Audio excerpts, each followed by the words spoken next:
Awesome. All right, so this chapter was all about Phineas's couple of years living in Manti, settling there and um building the mill, and then some encounters with Indian tribes while living there. So, first I'll just open it up, but did those who read it, do you have any impressions or anything stand out, anything you would like to discuss?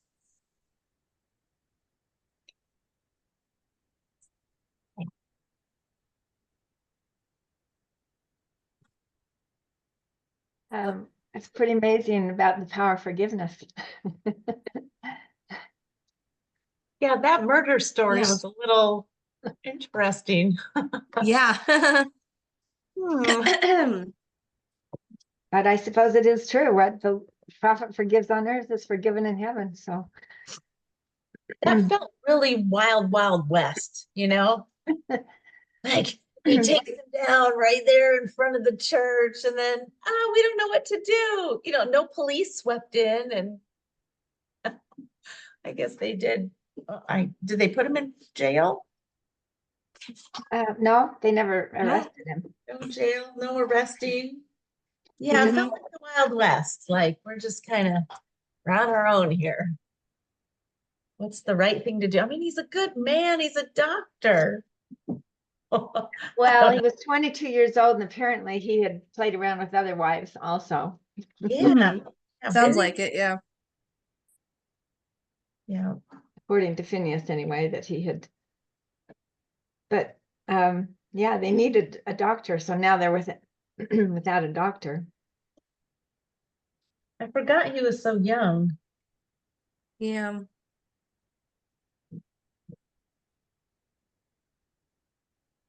Well, I suppose back in those times, there was no sheriff, right? There were no judges, there were no jails. So what do? Well, it's up to the church leaders. The church leaders decide these things.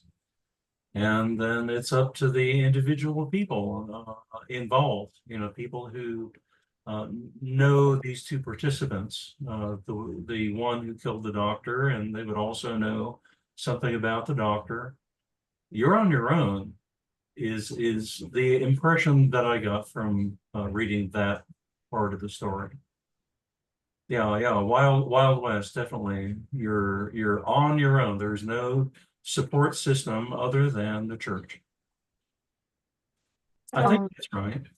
I could also point out, not even just the fact that it's the West, but even like during the pioneer times, in Nauvoo, Joseph Smith was like the chief judge. He kind of did all, Mayor. he had like no law experience. Not many lawyers did. There wasn't like a school you had to go to or real systems like that. It was kind of just let's pick a person to decide these things and you do it. So it was kind of all over the place, even in Nauvoo. But that's shown just even more here, yeah. I just looked up dueling because they used to, when they would charge, kill each other over in a duel. And it said that lost favor in 1800s in the North, but still remained a dispute-solving method of choice in the South. But it was outlawed in 1859. So that's kind of interesting. But it was still often practiced in the South and the West. Of course, that wasn't a duel. That was actually They said, yeah, we're going to challenge him to a duel. We all know from Hamilton what that's all about.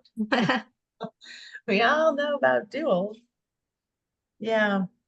I think this is a good argument for why you need laws and people to protect laws, and laws blind, justice is blind idea. Like, oh, I don't care that you liked this person, but you just don't go up to someone and shoot them when you're mad at them. Laws that you just follow because they're laws, regardless of who it is. But yeah, not in there. And this is the earliest. I mean, this settlement had just started a couple years before, so this is really paving the way.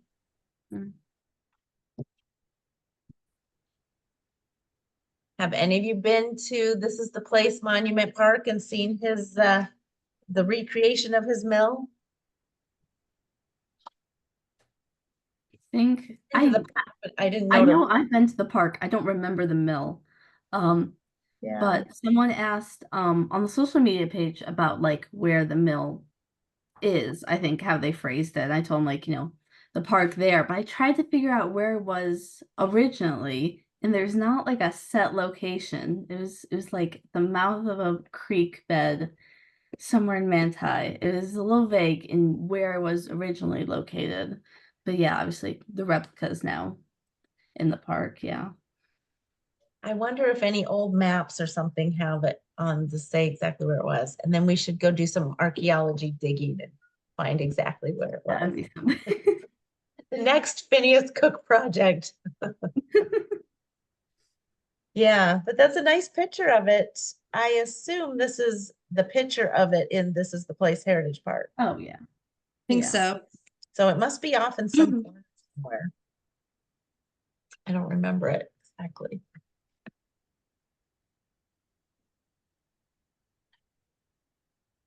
Yes, the mill part of the story was very interesting to me because Phineas, it sounded like Phineas didn't quite agree with the church leaders' idea of where the mill should be put.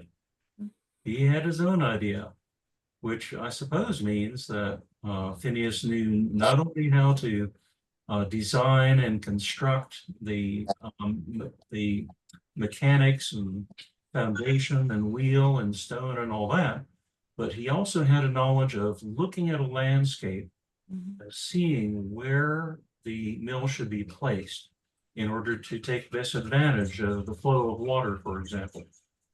He must have had an eye for those things. But the church leader told him to put it somewhere else. And of course, that's what Phineas did. He seems to always follow what the church leader says, which is a proper way to organize things under those circumstances, clearly. But it was interesting to me that he must have had an eye for just, you look at a landscape and go, that's Yeah. where the mill should be. He knew those things in addition to construction and operation of the mill. And when they moved the fort, now I can't remember, was it inside? It was never inside the fort, was it? I think One that of was the purpose, was to protect it. So was it inside the first fort? Not the first one, they moved it. Or they rebuilt it or something. The first one, it was not inside the fort, if I remember correctly. Yeah, because the later story about the Indians coming after him, it was outside the fort. And they had to, protect themselves there. And then I think it was the end, they said that they about the men getting killed at the mill. And this was after Phineas had left, but just barely, like a few months, 6 months or so. He had left, and then the men working at the mill, the Indians were kind of starting this Walker War, and they came and killed the 2 people at the mill because it was outside the fort, so they had to go to it. Do you remember this? Why am I? Yeah, I thought it was interesting that one of the men that was killed by the Indians in the mill was the same man that picked Phineas's son up and threw him over the bench. Oh. Interesting. That was a sad and touching story. Maybe he doesn't say anything about his children in these. Very Just little. one. Yeah. Very little. Or what? It's very little about wives either. Well, one wife so far. So Yeah, That's interesting. true. He said, I took my wife to the dance, and I thought he has times at this point. But okay, yeah. He doesn't say anything, and children are being born at this time, and he's not noting them. So that little story about the little son was touching because he finally says something about, and it's like protective, how dare you treat my son that way? Well, we do. Mhm. I mean, we really get our feathers riled if it affects our children. Yeah, yeah. So that was really noble of him to swallow it. Yeah, which seems on par for Phineas. He, you know, keeps us cool. He doesn't pop off at people. What did he say with that one? I let it pass by and chose rather to suffer wrong than do a wrong. Yeah. That Mhm. takes a lot of control.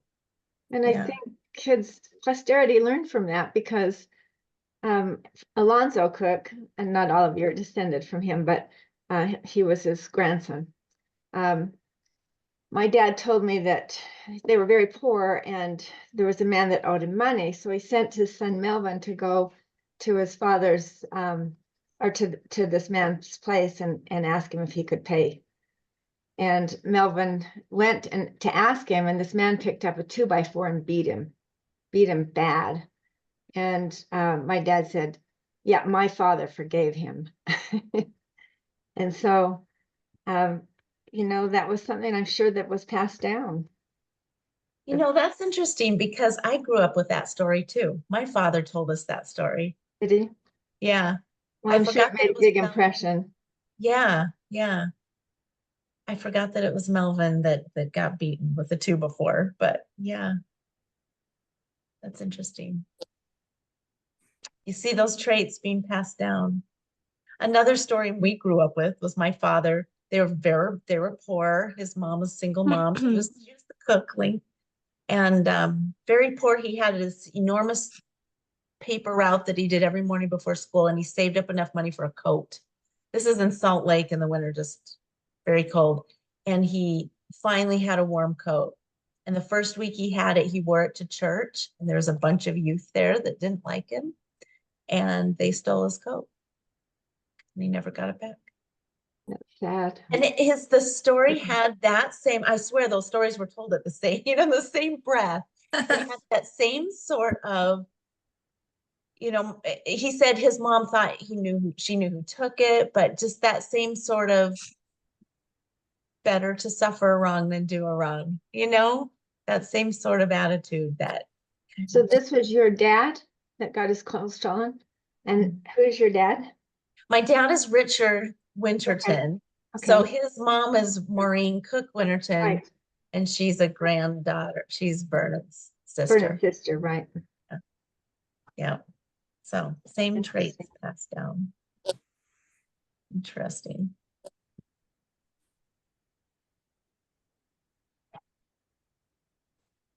Along those same lines, there's the head injury that takes place in this chapter. And he was quite forgiving of that, even though he had told the person what to do to prevent that. It happened anyway, and he suffered with it and carried on. But it was Yeah. an injury. Yeah, it sounded really bad. And he saw the danger and he said, can you move that? Because that could fall. And the guy just kind of ignored him.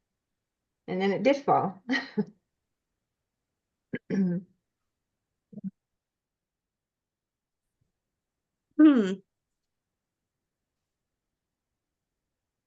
Yeah, and he said there again, the angel was with me and saved me.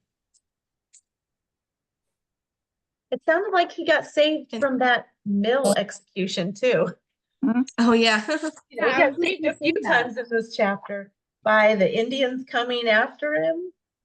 And Right. interesting that story, he said, where does he say, like, I shouldn't have taken it that far? Doesn't he? Let me find that. Well, he was going to ignore his leader's advice and go to the mill as usual. And he was on his way and he said, the spirit said, don't you obey your leaders? I guess. I mean, maybe the spirit didn't say, but that thought came to him. And he said, okay, I'm going to obey my leader. So I found someone else to go. And the guy came back and said, I'm not giving my life to trade you. I'm not doing that. Because the Indians came and threatened him, looking for him, and would have killed him. So it's a good thing he listened. Yeah, didn't he think, like, if something happens and I didn't obey my leaders, then, that would have been on me. That sort of, he's like, okay. Yeah, he was saved a few times in this chapter.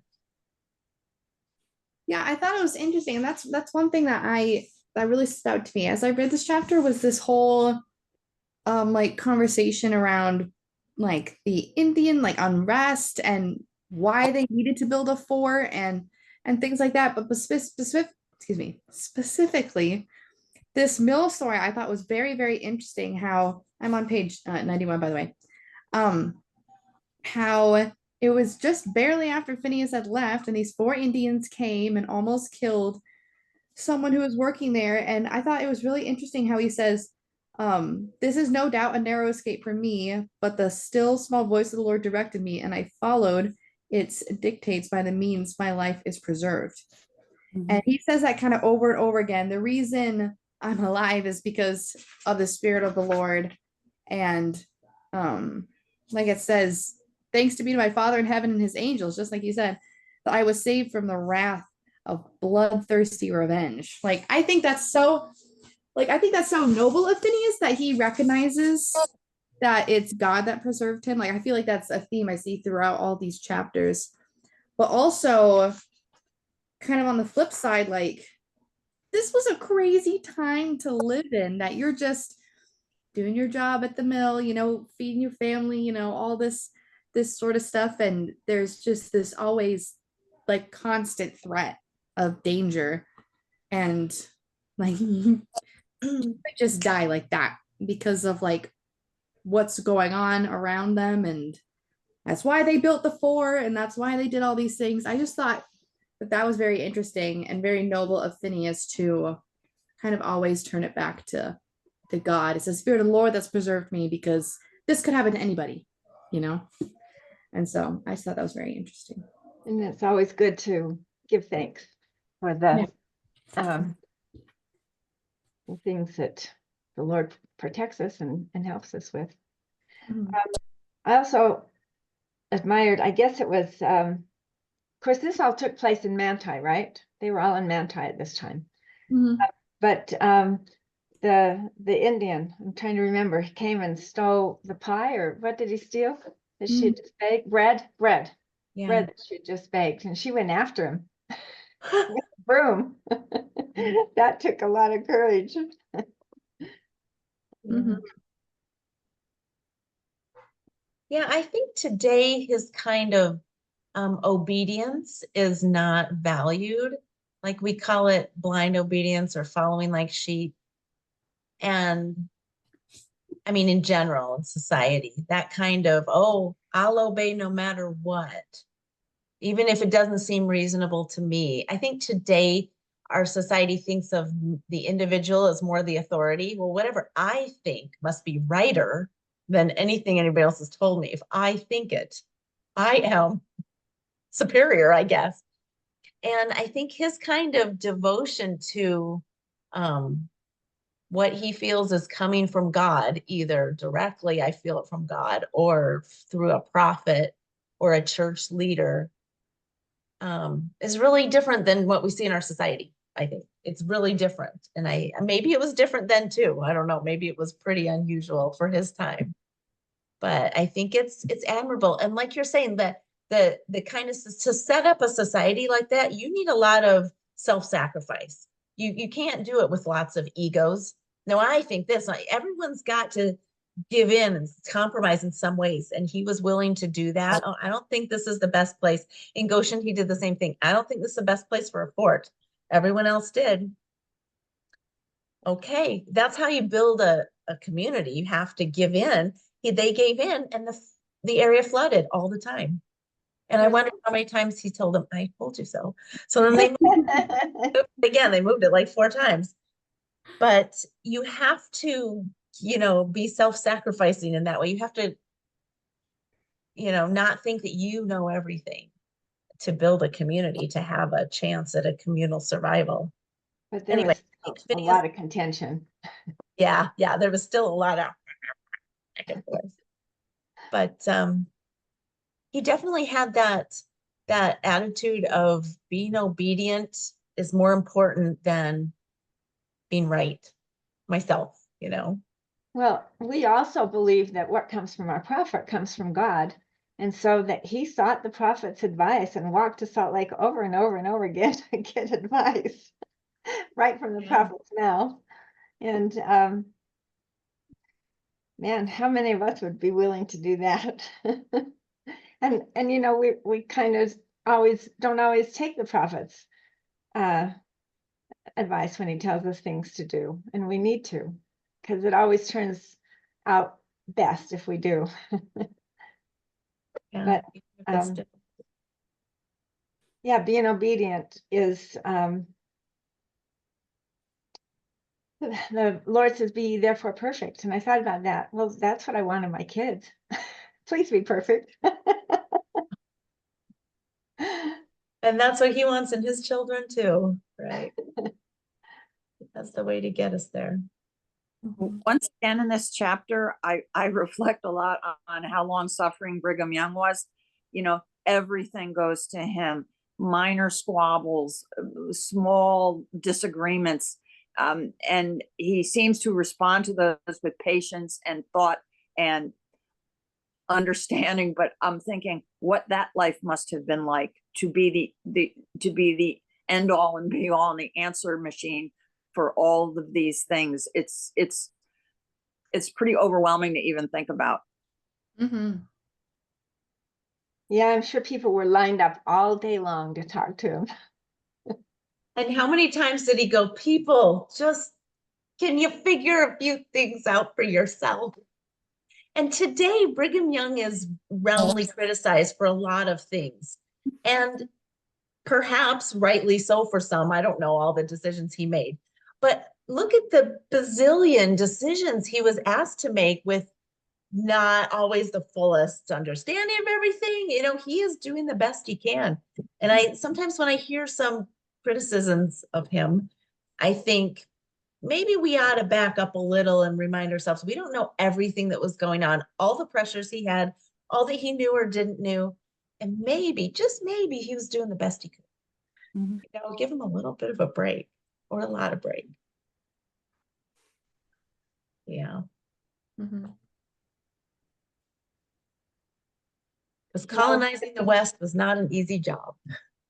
Phineas himself said he didn't have any problems till he took on himself more than one wife, and Brigham Young had plenty to deal with.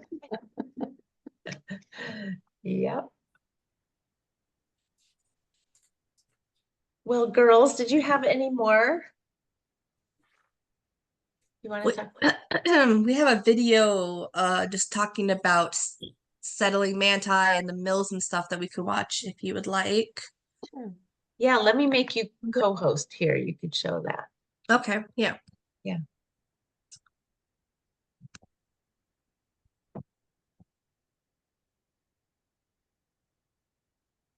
We visited Manti.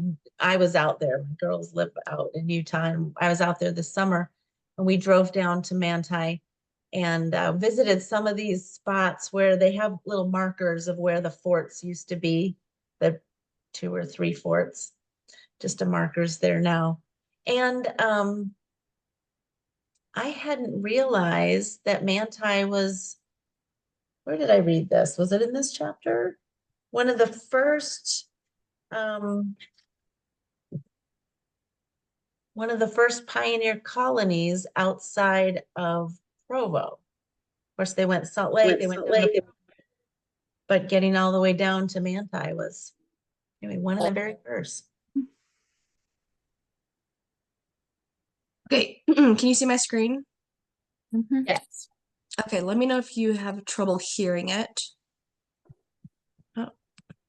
Can you hear that? Okay.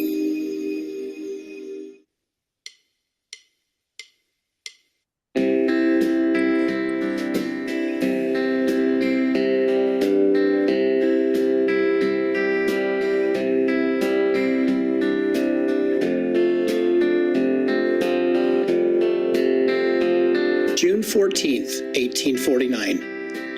Indian Chief Walker appeared in Salt Lake City and asked Mormon leader Brigham Young to send colonists to the Sandpitch Valley to teach his people how to till the soil and build homes.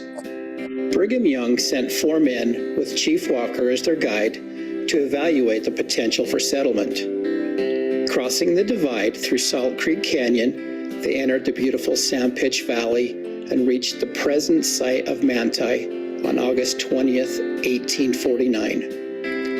After a few days of exploration, the party returned to Salt Lake City with a favorable report for settlement. On October 28th, 1849, a company of 225 settlers, consisting of 50 families, left Salt Lake City under the direction of Isaac Morley. Reaching Manti on November 22nd, 1849, in the middle of a swirling snowstorm, the first camp was made on City Creek. Within a few days, the valley lay blanketed under 3 feet of snow. Canvas-covered wagons provided little protection against the bitter wind and freezing temperatures. Desperately in search of better shelter, the settlers turned to the hill where the Manti LDS Temple now stands. Some settlers began immediately to dig room-sized holes in the side of the hill, while others felled trees along the creek and dragged them up the hill to complete a home. Though crude, these humble shelters, the first pioneer homes in the Sandpitch Valley, provided more protection than the wagons and sustained the company through the winter. With the coming of spring, the snow began to melt. The peaceful settlement awakened to the continuous hissing of rattlesnakes. In hibernation throughout the bleak winter, the serpents emerged from hillside walls inside the dugouts as the season warmed. Snakes coiled throughout the homes in boxes, on tables, buckboards, and beds. After battling the bitter winter, the settlers were called upon to launch another vigorous fight, this time slaughtering hundreds of snakes in one night. Brigham Young agreed with the name Manti, which Isaac Morley suggested for the new settlement. Territorial surveyor Jesse Fox laid out the town site in 1850, and soon log, adobe, and limestone homes and buildings were being erected.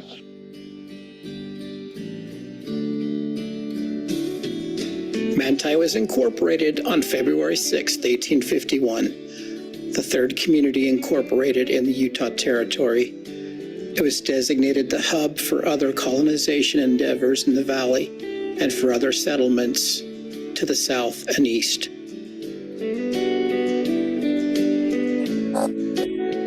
By 1853, a post office was established, and in that year, Manti's population swelled by a large group of Danish converts to Mormonism, the second largest ethnic group to settle central Utah. In 1854, to gain protection from Indian attacks during the Walker War, 3 forts were built in Manti, causing it to be sometimes called Manti Forts. Smaller settlements in the area were temporarily abandoned for the duration of the war and relocated to Manti. During the war years, the settlers lived in the forts but walked or rode to their outlying fields to farm. Indian raids during the Walker War slowed town development, as did years of devastating grasshopper infestations, which greatly reduced harvests. In spite of these hardships, by October 1853, the first city census showed that Manti had a population of 647, nearly 3 times the number of settlers who had come less than 4 years earlier. Hostilities ended in 1872, allowing the pioneers to move out from the forts to settle new town sites, expand farming operations, and use the bench and mountain rangelands for feeding livestock. Many Mormon settlers who fought and died in the wars are buried at the Manti Cemetery.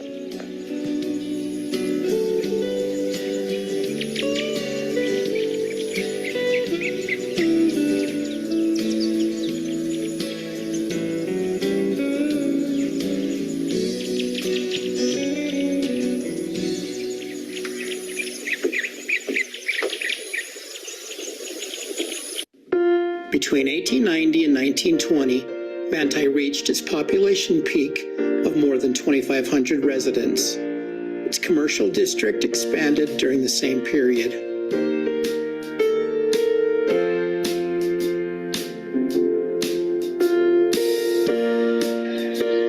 As Manti grew, it diversified its farming and livestock industry production. Starting in the 1920s, poultry became a major enterprise.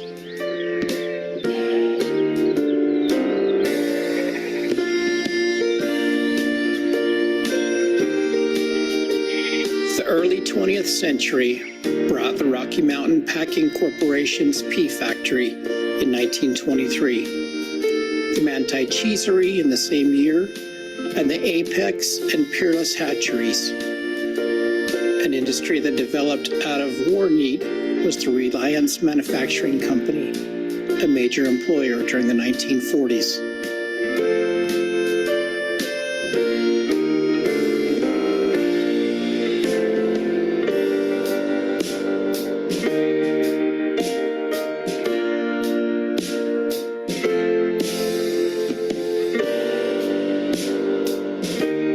Without a doubt, the finest building erected in the county is the Manti Temple.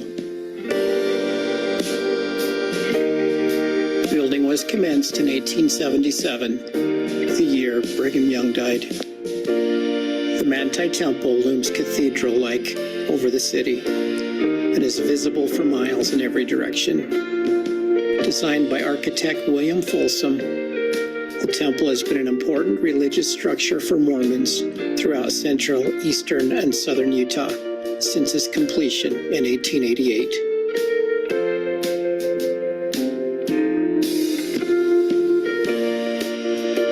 Manti still has more than 100 buildings that were built by pioneer craftsmen, more than any other city in Utah.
you'd like to see more of this type of content, please.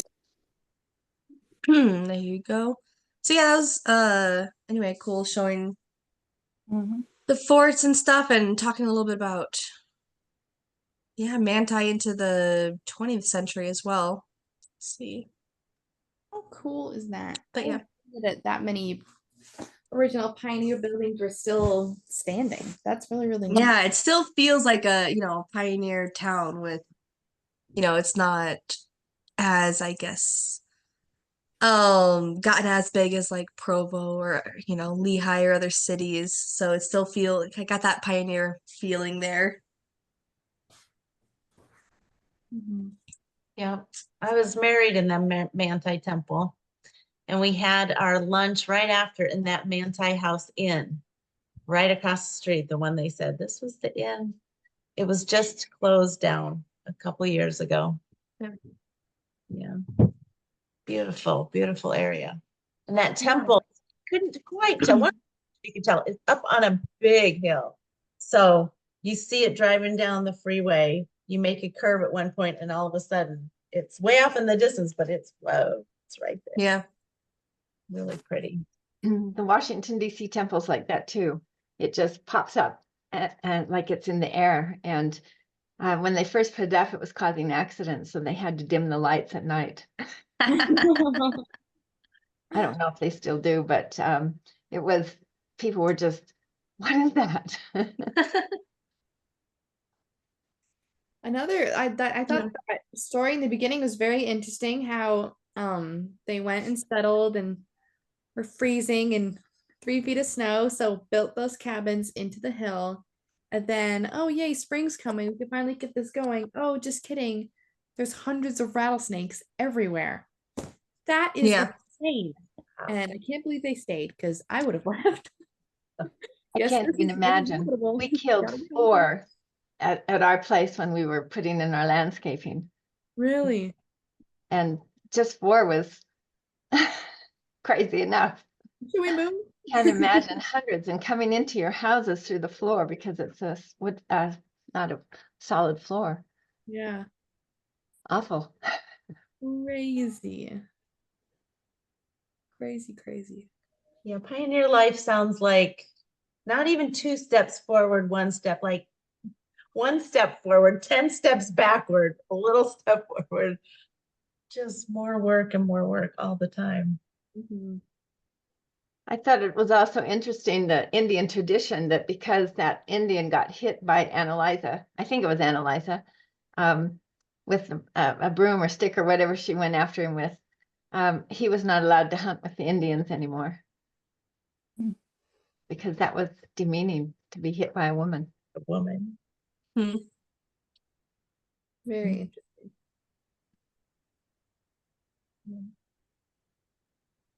You can see how conflicts would, you always think, couldn't they have just gotten along with the Indians? But there's always a conflict with the other, because they're never quite like us. And even if we think, well, it's okay to be different, sometimes different things are so wrong to you that it's not okay to be different, And seeing the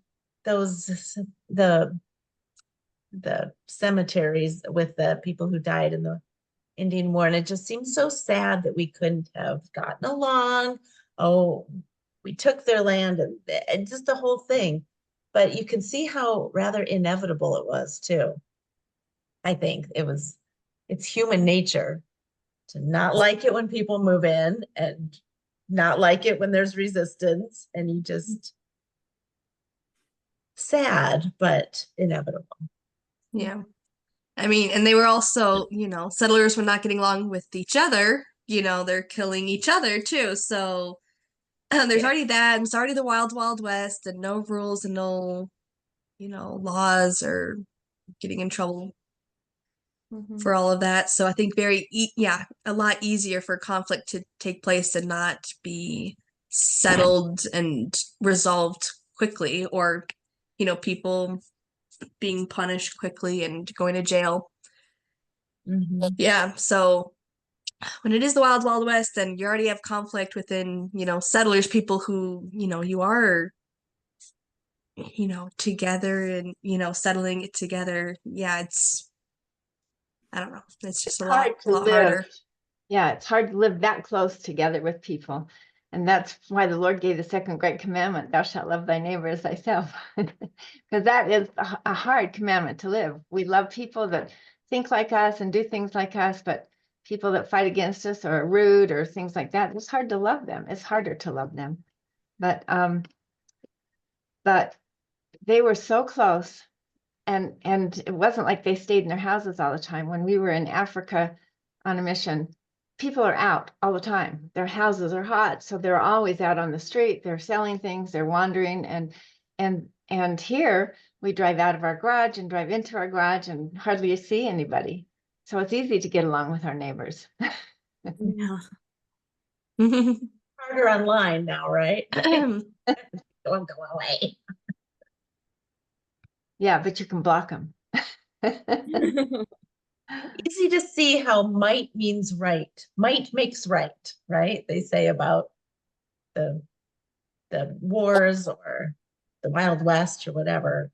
The strongest will mean what's right, which is probably why Brigham Young was called this great colonizer, because he had a degree of control over his people. Maybe not as much. I mean, these two guys still shot each other, but plenty of control. So many people would listen to him.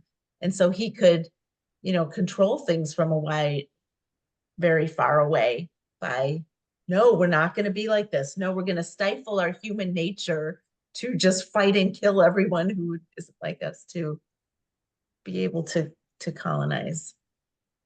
Maybe that obedience to a prophet is one reason this experiment went somewhat as well as it did.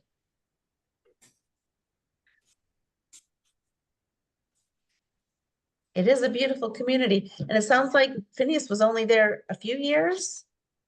And I think when did he leave? 1853, I think. So he was only there about 3 years. Mhm. And it sounds like Isaac Morley died there.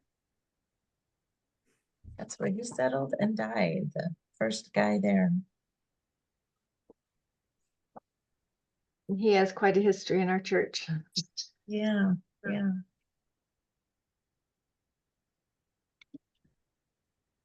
Yep, you can still visit the Morley farm in Kirtland, Ohio, where he started a farm with before he had joined the Mormon church, with the communal nature to it. He read New Testament, communalism, and tried it out, really got people to want to try that. And then many of them joined the church when missionaries came in the area. They recognized a lot of those same principles they liked.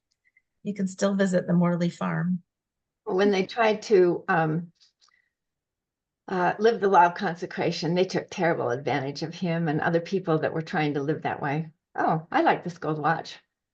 What'd you do with my gold watch? It's not your gold watch, it's the community's, and I sold it because I needed the money. I mean, that they did that. And it was no wonder it didn't work. We kind of have to have ownership over some things. Yes, or really purified hearts to pull that off, with no guile. That we still had a little too much me. Not sure we're any different. Human nature doesn't really change. Yeah. My history background is with the Shaker communities of the East, and that happened to them all the time. They would call them fair weather Shakers. They would come in when people would come into their communities when they needed something. They would take what they wanted and then they would leave. And the Shakers came to expect a certain amount of that every year, but they carried on in their own faith tradition, knowing that would happen anyway. It is a little similar. Wow. Interesting. Did that end up making them very suspicious of outsiders and try to circle the wagons more? I think, well, the Shakers, if you know anything about Shaker history, because they were celibate, they did die out. Yes. And they are no more. But I think they continued their communities primarily with orphans, child who were turned into them, who were raised in the community. And I think I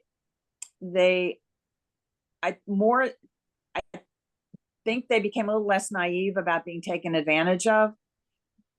But I think there was enough of a balance between the takers and the givers that they were able to sustain their community for a while, until society changed and they were no more.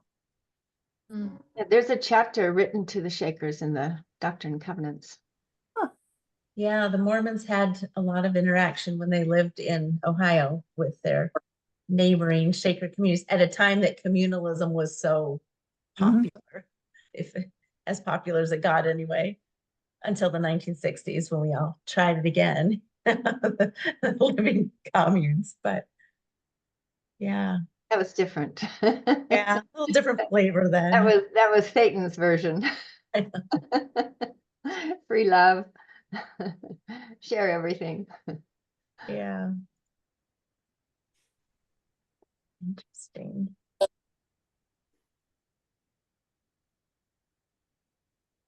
So I guess next time we'll see where Brigham sends him next. Why was it he left? Because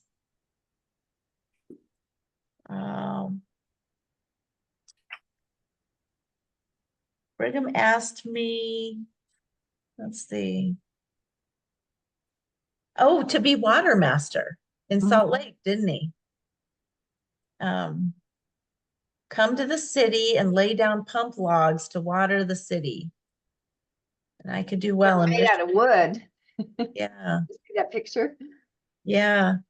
That's an interesting chapter because water rights are still a hot topic in Salt Lake. And he was the first water master. So, yeah, important position.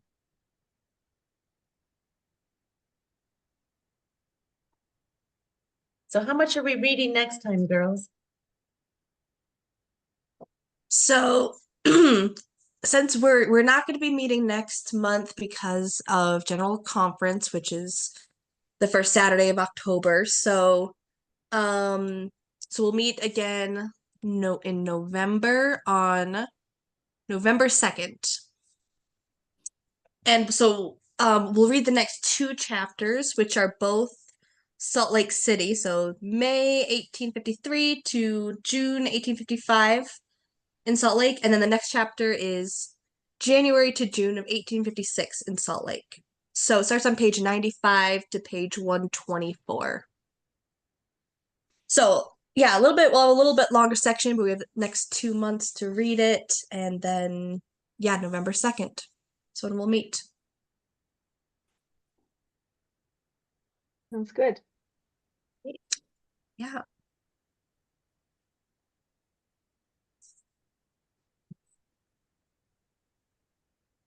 Oh, Anne, you're on mute. I always do that. I'm excited for these next few chapters in Salt Lake, and so it'll be I'm excited to hear everyone's thoughts and opinions and to see what happens next. And I just want to thank everybody for, I know I was a couple minutes late, but thank you guys for coming and discussing your thoughts and ideas about this past chapter. Yeah, it was really cool. I'm excited. Thanks for doing this. I enjoy it. Forces me to do what I should do. Good to have a deadline to get. This is a thick book to get through, and Yeah. I like reading it bits at a time.